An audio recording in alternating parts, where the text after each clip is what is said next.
ko Matakana, tētahi o ngā mautere e rongo tonu ana i ngā mahi arena, no te mea i te ata nei i ohoake ai te iwi kāinga o Matakana me te mōhio kua riro o rātau takutai moana i arena. Kia titiro ake tātou i nāia nei ki tēnei mahere me te pātata o te mautere ki o Tāiti, te wāhi e pai nei arena. I haere atu rā a ngā huia Wade i te ata nei ki Matakana e whai ake nei tana pūrongo. E tangi hotu ana ngā ngākau i te mautere o Matakana. Really, really hurt. Really, my full my tere. Hurt and just so angry. We're devastated. I mean, I've lived here my whole life. I was born here. We've never seen anything like this here. Nā reira i ko tahi ai te haere a Ngaiterangi ki te moana. Yes, we've been doing it for a few months now since the arena first hit the reef.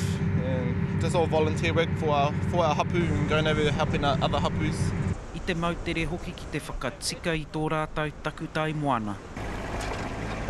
The next stage is to clean it up. That's what we've got to do. That's why we're all here. We just want to get all this crap, all this paru off our beach.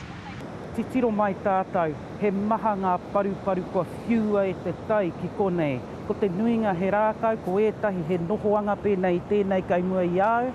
E mōhio pai ana te hau kāinga ki tō rātau mautere. Ko tā rātau, he roa rawa te wā kai mua i a rātau ki te whakatika i tēnei matenga tai ao. And it's not just what you see here, it's what you can smell, and what we're worried about is what else is in the moana that we can't see. You can smell all these fumes and chemicals, and it's just devastating for us. Neke atu i te torurau ngā tāngata kai konei e noho ana. Nō reira e hai nei ngā mahi arena i te ngākau. We've been here for hundreds and hundreds of years, and you know, this is our tūranga waiwai. You know, we'd heard that there was kōrero of other people coming in to clean it, and we weren't happy about that. We've been doing the clean since the arena hit the Astrolabe.